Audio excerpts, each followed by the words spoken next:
Hey guys, it's Godbars here, the self-proclaimed hip-hop historian, and today I'm trying something a little different than usual, is I'm actually going to rank all of the MF Doom projects that I have in my collection. And this is something I've wanted to do for a little while, and I'll definitely do it for a handful of other artists, but I thought it only made sense to do Doom first, since he has such a rich discography. So I'm going to rank these from least favorite to most favorite, starting at the bottom. But of course, I highly enjoy every album here, otherwise I wouldn't have them on vinyl. But somebody had to be at the bottom of the pack, so I settled on Super What, his second collaboration with the hip-hop act Czarface. And if I remember correctly, this either released right before or right after his passing, and it was the final album in his discography to have his input on it. I want to recommend a couple of tracks from each of these picks, and for Super What, those would be Mando Calrissian and Jason and the Zargonauts. Following that one, we have another one of his later projects, which was Key to the Cuffs. This was a project he released under the JJ Doom moniker with Gennaro Jarrell.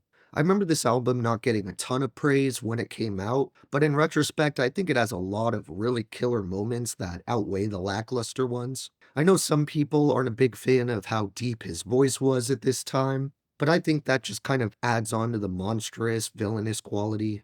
And for Key to the Cuffs, the two songs I want to recommend would definitely be Governor and GMO. Following that, we have the other Czarface MF Doom collaboration, which was actually the initial one, Czarface meets Metalface. I actually loved this album, and it was on heavy rotation the year it came out, with some great features by the likes of Vinny Paz of Jedi Mind Tricks, or Open Mike Eagle, and it's really cool to hear the chemistry between Inspected Deck, Esoteric, and 7L with MF Doom. And for that one, my recommendations would be Phantoms and Metal with Metal. Following that, we have the first KMD entry on this list, which was their second album, Black Bastards. I know some people would probably put this higher than the debut, but as I've mentioned before, I slightly prefer that one, though both KMD albums are essential listening for any Doom fan. And I'd recommend Fuck With Your Head and Gimme as the two tracks to check out. Following that one, we have Mouse in the Mask, which of course was the classic collaboration between MF Doom and infamous producer Danger Mouse, who collaborated heavily with Adult Swim for this thing. There's definitely plenty of amazing moments, but I think most of my criticisms would probably be similar to the other ones you've heard online, though it's nothing severe enough to stop this from being a great project. And the two songs from this one are definitely essential Doom listens, those being Mince Meat and Sofa King. After that, we have the aforementioned debut from KMD, Mr. Hood, which I'm not really going to delve into since I did a whole review for it already. But even though this isn't technically the MF Doom stage of his career, I still feel like these old days were so integral to who he became that they're more than worth mentioning. And for this classic, the two tracks I want to shout out are Nitty Gritty and Peach Fuzz. Coming after Mr. Hood, we have Operation Doomsday. I adore this thing front to back. It just understandably wasn't as advanced as he'd become later on, considering it was the solo debut under the MF Doom name. And for this one, my two favorite songs were definitely Question Mark and Who You Think I Am. And following that one, now we're really getting into the upper echelon with Take Me to Your Leader, which he released under the King Geedorah moniker. This is one of the few projects that's one of my favorites by Doom that I haven't gotten to talk about on the channel yet, but that's only because there were so many others I felt I had to cover first, and there's a lot of tracks on here where Doom himself doesn't appear, but that's not really a negative considering some of my favorite moments off this LP come from the guest MCs. In fact, both of the tracks I want to recommend are in that category, with I Wonder and Crazy World.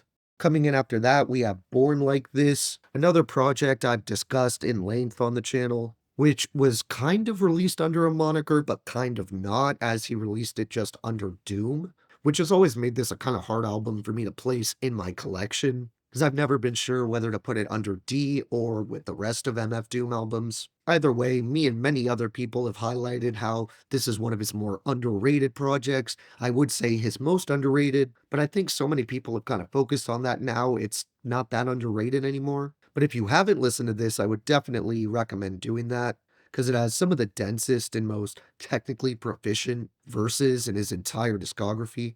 And for this one, my favorite songs would have to be the Doomstar's track Angels, as well as the Killer Posse Cut Supervillains. And breaking into the top three, we have Food, which I think has kind of gained a status over the years as the prototypical MF Doom album, as it really displays just every aspect that all the fans fell in love with, from the samples and chops that he uses to tell a story, to the metaphorical and thematic usage of food. And this one, it's no contest what two tracks I want to shout out. Those are Con Carne and Potholders. If you're a big MF Doom fan, you might have a sneaking suspicion of my top two here. But in second place, I have the first Doom project I ever talked about on the channel, Vaudeville Villain by Viktor Vaughn. I believe this was actually the second video on my channel, and that's because it came to my head right away when thinking of personal favorites that were dense with highlights. This is probably the darkest you'll hear MF Doom throughout his career, both musically and in the content. Viktor Vaughn is probably the most heavily incorporated character outside of MF Doom to be brought into his sort of multiverse. But even with stellar tracks like Vaudeville Villain or Can I Watch, this album had to take the number 2 spot due to my number 1 being so non-negotiable, which, as I'm sure you could see coming, is Madvillainy, the one and done album he released with Madlib, which I've also discussed at length earlier on in the days of this channel. But it's one of those albums that's almost hard to find anything to say about since so much has been said already, and the more time that passes, the more it seems like Madvillainy is kind of bar none the Illmatic for post-2000s hip-hop, at least for the underground. And as impossible as it is to narrow down favorite tracks for this masterpiece, if I had to recommend two for anyone to check out, they would definitely be Accordion and Rhinestone Cowboy. And with that, we're now at the end of my MF Doom ranking. I know this one was a bit more off the cuff since it was obviously not scripted, and I didn't really want to discuss each selection in too much depth, since it's more about the ranking and the order itself. But either way, thank you for watching. I think the next one of these I'm going to do is probably going to be for Wu-Tang solo projects, but it's going to be a way higher number. So keep an eye out for that one, and if you enjoyed, be sure to like, subscribe, and let me know what order you'd put these albums in. Don't forget to have a great day, and I'll see you next time, okay? Alright.